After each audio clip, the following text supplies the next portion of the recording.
On a Tuesday morning in 1979, Peter pulled into the auction barn with a trailer of lean, mottled cattle. These were Spanish heritage stock, and the sight of them made Big Jim and the other ranchers lean against their trucks and laugh. Jim shook his head and told him those things looked half-starved. But Peter didn't bother to defend himself or his trailer. See, here is what they didn't understand that morning. Those scrawny cattle would be worth more than gold in just 3 years. The massive grain-fed animals the rest of the county was betting their lives on were about to destroy them. The question nobody thought to ask yet was how a herd that looked worthless in 1979 could become the only genetics that mattered by 1982. To understand why everyone thought Peter was crazy, you have to look at what the 1970s did to the soul of American ranching. It wasn't just a change in fashion or a new trend. It was a doctrine that everyone followed because it seemed to make perfect sense at the time. The late 1970s grain boom changed the rules of the game when cheap corn flooded the market and surplus grain sat in elevators waiting for a mouth to feed. The math looked simple to any man with a pencil. You take a young calf, run it through a grain feedlot for 100 days, and sell that heavier beef for a bigger check. If you could scale that operation up, the experts said, you could get rich. The breeders took this idea even further by asking a question that seemed obvious to everyone involved. They wondered what would happen if they bred cattle to convert grain faster, making them taller, leggier, and slower to mature. More frame meant more potential weight on the scale, and more weight meant more profit. So they started selecting for those traits aggressively. It turned into a competition that folks started calling the frame wars, and soon the old-timers were seeing European breeds they had never encountered before. Simmental and Limousin cattle arrived on the scene, looking big and angular and muscled specifically for grain finishing. The banks loved this new direction and were happy to hand out money for it. A young rancher could get a loan for a bull with superior genetics, install automated feedlot systems, and expand his whole operation by 40% on borrowed cash. The bankers believed in the math because the boom looked like it was going to last forever, and Big Jim bought into that dream completely. He financed the best Line 1 Hereford bulls money could buy, and brought in expensive grain feeding systems to modernize his herd. He wasn't being reckless. He was just doing exactly what the universities and the government encouraged through farm loans and tax breaks. Peter's Spanish heritage cattle were the exact opposite of everything the modern world wanted. They were small-framed and heat-tolerant, built by nature to survive on the kind of brush and weeds that the new breeds couldn't even digest. These cattle didn't need a grain supply chain or expensive feed conversions, and most importantly, they didn't need the bank. The rest of the county saw Peter's choice as stubborn or backward, a simple refusal to join the modern age. It looked like he was either too poor to upgrade his stock or too ignorant to understand what the experts already knew. But Peter wasn't just being difficult. He was watching something the others couldn't see, and it had nothing to do with cattle genetics. Peter grew up with the patient application of physics and biology, watching the Spanish cattle his grandfather and father had kept before him. He wasn't trying to rediscover some exotic, forgotten breed to be different. He was simply holding on to a way of life that his family knew worked when everything else failed. What he observed over those decades taught him lessons that nobody else in the county was even thinking to ask about. He'd spent years watching the summer heat and long droughts kill off the modern, improved breeds that the neighbors favored. Those long, dusty months proved that fancy genetics couldn't find enough high-quality grass to keep their weight up without help.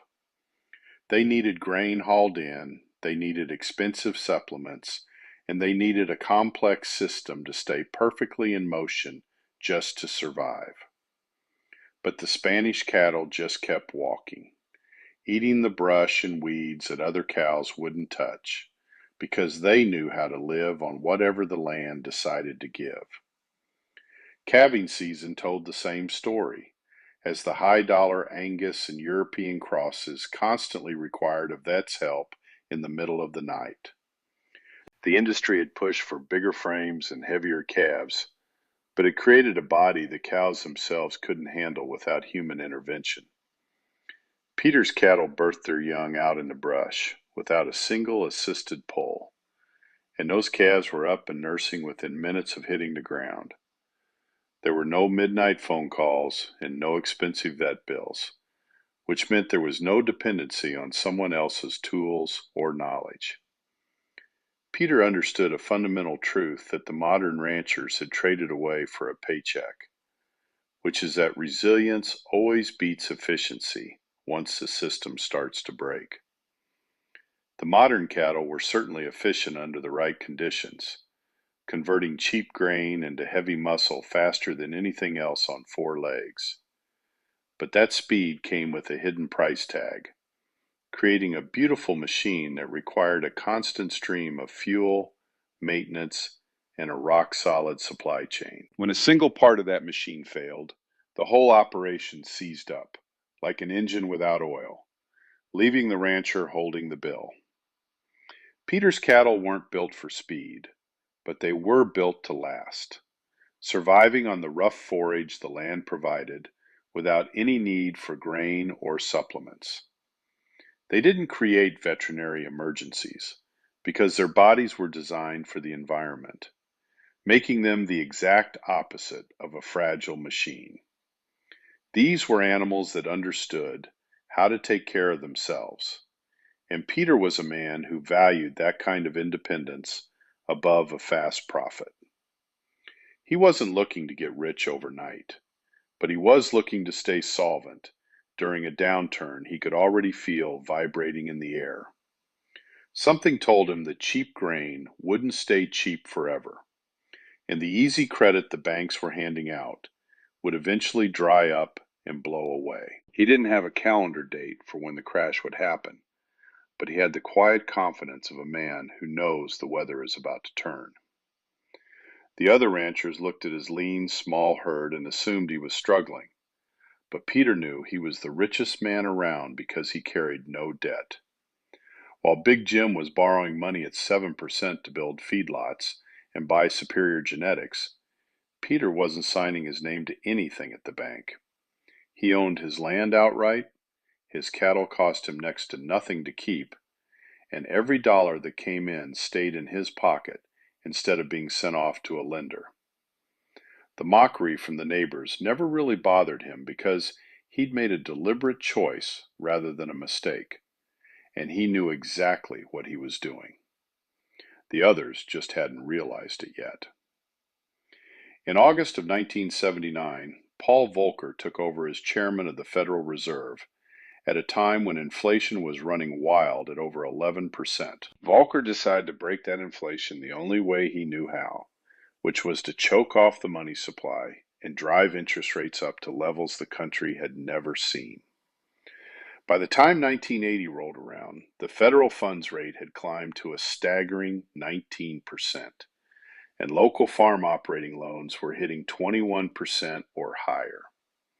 For Big Jim and the ranchers who had already built their empires, it didn't seem like a death sentence at first, because they'd locked in 7% rates years ago. The problem wasn't the old debt they already had, but the new money they needed just to keep the lights on. When you have to borrow every year to put seed in the ground or buy feed for the winter, those new rates act like a noose tightening around your neck. A rancher who carried a $500,000 loan at 7% used to pay $35,000 a year in interest, which was manageable when prices were high. Under the new Volcker rates, that same interest payment jumped to over $100,000, nearly tripling the cost of doing business overnight. His income stayed the same, or in many cases dropped, while the bank's take grew until there was nothing left for the family. The cheap grain everyone relied on suddenly became a luxury, and the cattle that needed that feed to stay heavy became a liability they couldn't afford to keep. A feeder calf that used to cost $80 to raise suddenly cost $140, but the market wasn't paying a penny more to cover the difference. The same banks that had encouraged the big expansion during the boom years started calling the house, demanding payments that simply didn't exist. Ranchers tried to sell off their herds to raise the cash, but the market was soon flooded with desperate sellers, causing cattle prices to collapse by 30% in just 2 years. Those fancy modern genetics that were supposed to be worth a premium were suddenly worth less than the mountain of feed it took to grow them. Land values had climbed all through the 70s as people used their dirt as collateral for more debt. But that trend reversed and started a long, painful slide downward. By 1982, equity was evaporating across the heartland, and the sight of foreclosure notices on rural mailboxes became a common, heartbreaking part of the landscape. Peter's operation didn't have any debt to service, so while the world around him was screaming, his life stayed exactly the same as it had always been.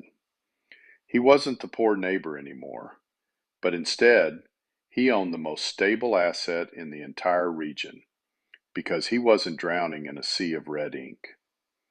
His herd hadn't changed, and his land hadn't grown, but the fact that he owed nothing made him the only man left standing on solid ground. In the spring of 1982, Big Jim walked out to his mailbox and found the letter that every borrower in the county was dreading. It was a foreclosure notice from the bank, and they weren't asking for a conversation or a new plan. They wanted their money, and they wanted all of it right then.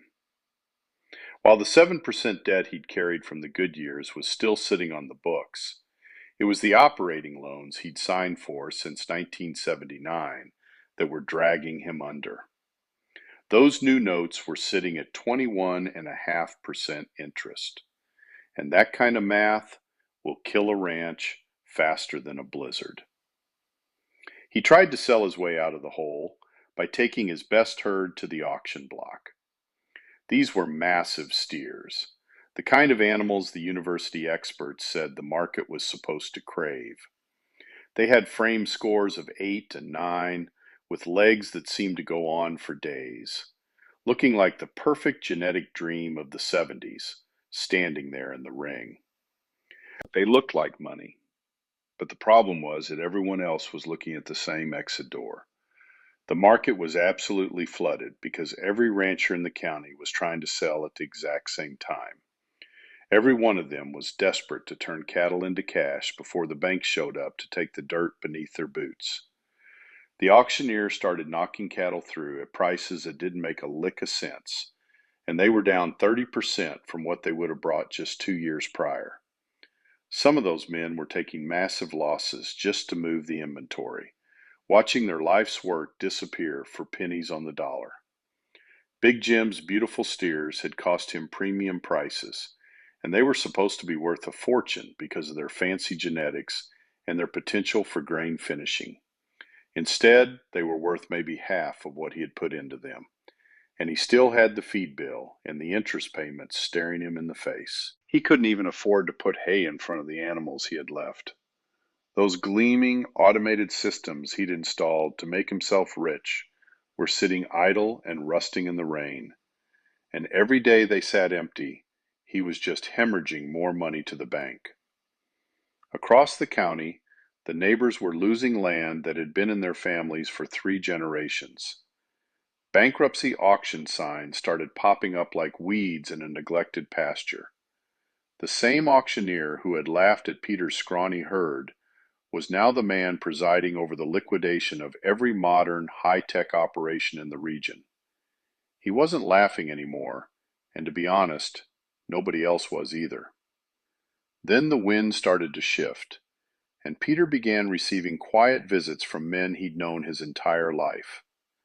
Neighbors and friends of neighbors would pull up into his yard with a simple question, asking if he'd consider selling some of his breeding stock. They weren't looking for the giant leggy cattle Big Jim had raised, but they were looking for Peter's cattle.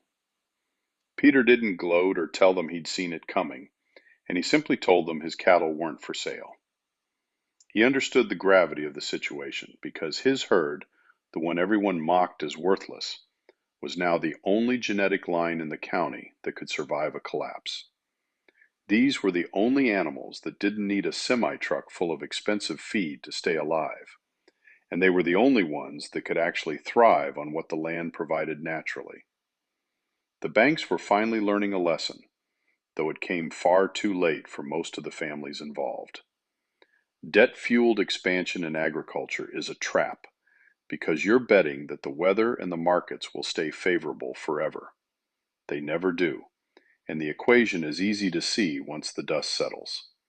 You start with cheap money and high confidence, but then interest rates spike while commodity prices fall. Suddenly, you're paying more in interest than you're making in profit, and the whole house of cards comes down.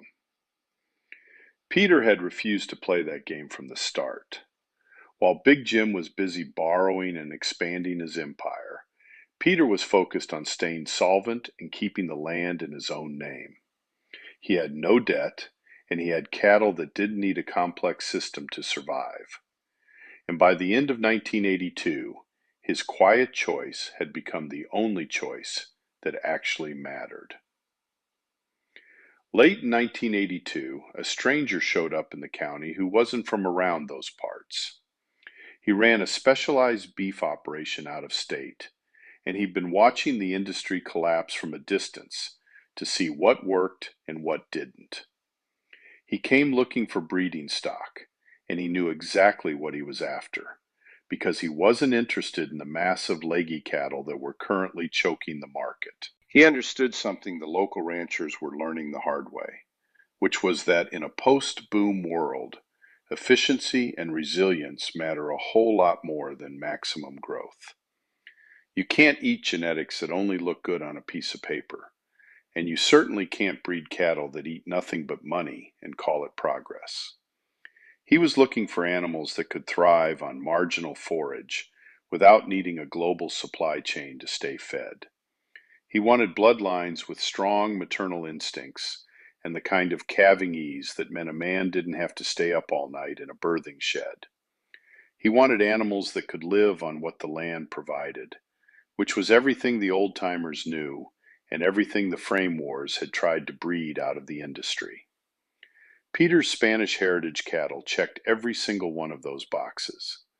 The buyer made an offer that actually made sense in this new, harsh economy. He offered 40 to 50% above the market value for breeding stock, and he was talking about real cash, not speculation or bank promises. He wanted to buy right then, before the other big operations figured out what Peter already knew. But Peter didn't get greedy and sell off the whole place. He'd watched what happened when men thought the good times would last forever, and he'd seen the debt trap close on neighbors who expanded too fast on borrowed money. He made a different calculation by selling just enough to cover his operating costs for the next few years, and he paid off what little debt he had left. Then he took the remaining cash and bought a piece of land that a neighbor was losing to foreclosure, not to get rich, but to preserve the dirt and build something stable while the rest of the county was falling apart. There was one part of this that would have been hard for Big Jim to swallow, if he'd been paying attention. The very same ranchers who mocked Peter's scrawny cattle back in 1979 were now the ones desperate to buy breeding stock from his herd. The auctioneer who had laughed at those lean, mottled animals was now watching them bring in premium prices at the ring. The market had completely reversed because people finally understood that you can't breed your way out of a systemic failure. You can only build something tough enough to outlast it. Big Jim eventually came to see Peter himself in the spring of 1983. He didn't come with pride, but he had the look of survival in his eyes after hanging on by his fingernails for a year. The bank had backed off just a little bit, but his herd was decimated, and his expensive equipment was basically worthless. He had nothing left but his land and a reputation that was sitting in ruins, so he asked if Peter would sell him some breeding stock to help him rebuild. There was no ego left in the asking, just a plain and simple need. Peter told him yes, but he had one very specific condition for the deal. There would be no debt financing and no expansion beyond what Big Jim could pay for with the cash in his pocket. If he wanted to buy cattle, he had to have the money in his hand right then, with no loans and no promises to the bank. He wasn't allowed to bet that the future would be better than the present. Big Jim's pride took one last hit, but his survival depended on him nodding his head and accepting those terms. He bought 3 heifers and paid for them in cash, and that is how he started his life over. It wasn't the grand plan he'd envisioned, and it wasn't the way the banks had encouraged him to grow, but it was the way Peter knew worked. It was slow, it was solvent, and it was honest. By 1983, the whole county had shifted its perspective, and Peter's quiet choice to resist the pressure and trust in old genetics had become the blueprint for everyone else's survival. Peter didn't take his new success and use it to chase the horizon the way Big Jim had.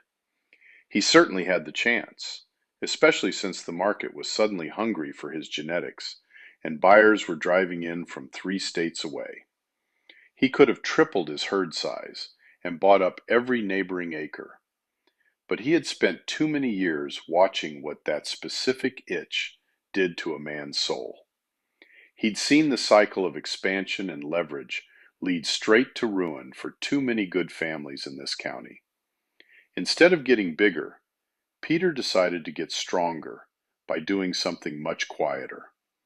He began to consolidate his position and watch the local land market with a patient, steady eye. Whenever a piece of ground with real history came up at a foreclosure or a desperation auction, Peter was there to buy it back. He wasn't looking to flip the dirt for a profit or build some sprawling cattle empire, but he wanted to keep those old ranching homesteads from being carved up into tiny pieces by developers. Within 5 years, Peter had gathered enough land that the younger generation of ranchers started showing up at his gate with questions. They weren't asking him how to get rich quick, but they wanted to know how to stay solvent when the markets turned sour. They asked how to breed cattle that didn't need a bag of expensive feed to stay alive, and how to actually understand the land instead of constantly fighting against it. Peter never turned them away and shared his breeding philosophy with anyone who asked, because he knew a strong neighbor made for a strong community. Peter eventually became a mentor to the whole valley, though you wouldn't find his name in any fancy agricultural journals. He was just the man down the road who knew things that were actually worth knowing. Young men would pull into his driveway to ask about calving knees or which heifers could thrive on a diet of dry mountain grass. Peter would walk them through the brush and explain the lessons his grandfather had passed down, teaching them that cattle who understand hardship are the only ones who truly survive it. Those Spanish heritage cattle stopped being looked at as a backyard curiosity and became the bedrock of a new regional breeding program. This wasn't some top-down project run by a university or a breed association, but a real movement that grew from one fence line to the next. The genetics that had been facing extinction just a decade earlier were now thriving because they actually worked in the real world. When the modern system broke down, these cows just kept walking, and that mattered more than any trophy or ribbon. Peter never ended up wealthy in the way people usually measure it, so there was no mansion, no fleet of shiny trucks, and no private airstrip on his property. He owned good, clean land that was entirely his own, with no debt and no bank contracts hanging over his head. His cattle brought premium prices whenever he sent them to auction, but he didn't sell his best stock very often. He was breeding for the long haul, focused on leaving something behind that would last long after he was gone. Big Jim did manage to survive the crash, but he was a changed man who had to rebuild his entire life from the ground up. He followed the path Peter had shown him by staying small and operating on a cash basis. Yet there was always a visible gap between their two stories. Big Jim was finally solvent again, but Peter was secure, and that is a very different way to live. Big Jim had to borrow his way back into the game, while Peter was the only one who had never been forced to leave it. You could see that difference every time the two men met at the local feed store or the post office. Peter moved through the county with the quiet confidence of a man who owed nothing to anyone, and therefore had absolutely nothing to fear. Big Jim still carried the heavy weight of a survivor, having kept his land only by bending his knee and learning a hard lesson in humility. Peter never had to bend for anyone because he never stretched himself thin enough to break in the first place. Now, let me pause here and ask you something about your own operation. This story isn't really about the history of cattle breeds, but it is about the difference between being efficient and being resilient. It's about the things we choose to value when we're trying to build a life that can stand up to a storm. Back in the 1970s, ranching turned into a high-stakes game of leverage, where everyone felt pressured to grow as fast as possible. The banks were more than happy to be partners in that dance, because they truly believed the boom times would never end. They had their spreadsheets and their colorful charts to prove that land values would always go up, while feed costs stayed down. The math looked perfect on a computer screen, and it stayed perfect right up until the day the whole world changed. Peter's refusal to play that game wasn't born out of stubbornness or lack of education. He simply understood that every man-made system eventually fails, and that cheap money never stays cheap for very long. He knew that conditions on the ground always change, and the safest place to be isn't at the top of the mountain, but in a position where you can survive without the system's help. He had made a handshake deal with the land itself, promising to work with what the soil provided instead of trying to force it to do more. He wouldn't build a business that relied on a global supply chain staying open or a bank manager staying friendly. He wanted an operation that could keep breathing even if the weather turned bad and the credit lines dried up all at once. A contract with a bank is a very different animal because it assumes that tomorrow will look exactly like today. It assumes you can always borrow more to cover your tracks and that your collateral will never lose its value.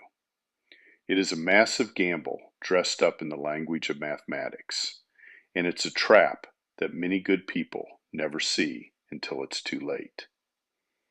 The ranchers who actually made it through the farm crisis of the 1980s weren't always the ones with the newest tractors or the most scientific breeding programs. They were the ones who had the character to resist the pressure to expand and the wisdom to stay out of the banker's office. They trusted in traditional knowledge and heritage because they understood that you cannot eat a profit and loss statement when the cupboards are bare. Peter wasn't trying to be a hero or a revolutionary, but he was just a man trying to keep his head above water. In doing that, he reminded the rest of the world about a fundamental truth that the modern industry had worked hard to forget. The old ways often work better than the new ones, not because they are romantic, but because they are built to last. The real question you have to ask yourself isn't about which breed of cattle is better for your pasture.